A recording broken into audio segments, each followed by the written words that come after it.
Sanibonani. So namhlanje sisofunda ngama-acids and bases. Okay, so ngizocela siqale sibambe lana ke.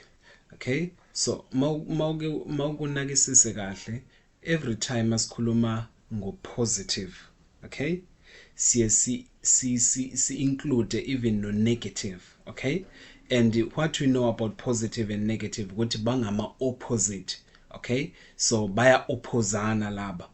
Okay, so meaning land ichaza ukuthi if I want to understand the behavior of positive, you need to know negative. Okay, it's the same thing masikhuluma ngo hot and cold. Okay, so hot and cold, these terms bangama opposite. Okay, so ukuze understand this term hot, you need to understand cold. Okay, this is the same logic esebenzayo under the acids and bases. Okay, so ukuze understand the behavior yama acid, we need to know the bases. Okay, so you know, another example engijwayele uyisebenzisa ukuthi ama acids most of acids are dangerous. So ukuze senze acid ibe less danger, we need a base.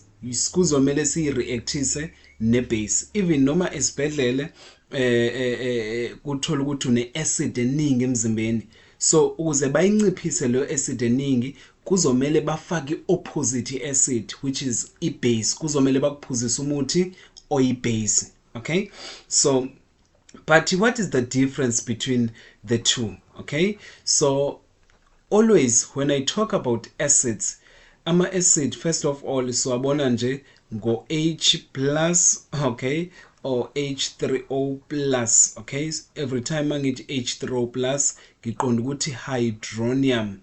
Okay, so hydronium ions. Okay, but when it comes to bases, so abona ngokuthi ablaba babe nama hydroxide. Okay, so the name of that guy is hydroxide. Okay, hydroxide ions. Okay, so okwesibili ukuthi acids, they ionizes, but ama base they dissociate. Okay, you will understand lento le ukuthi iqonda ukuthini. Okwesithathu, acids has a pH less than 7, however ama base has a pH greater than 7. Okay, maningi ama differences esingawasho between the two, however mina ngicela nje ukugcina la, ngicela nje ufocus la wena. Okay, thank you.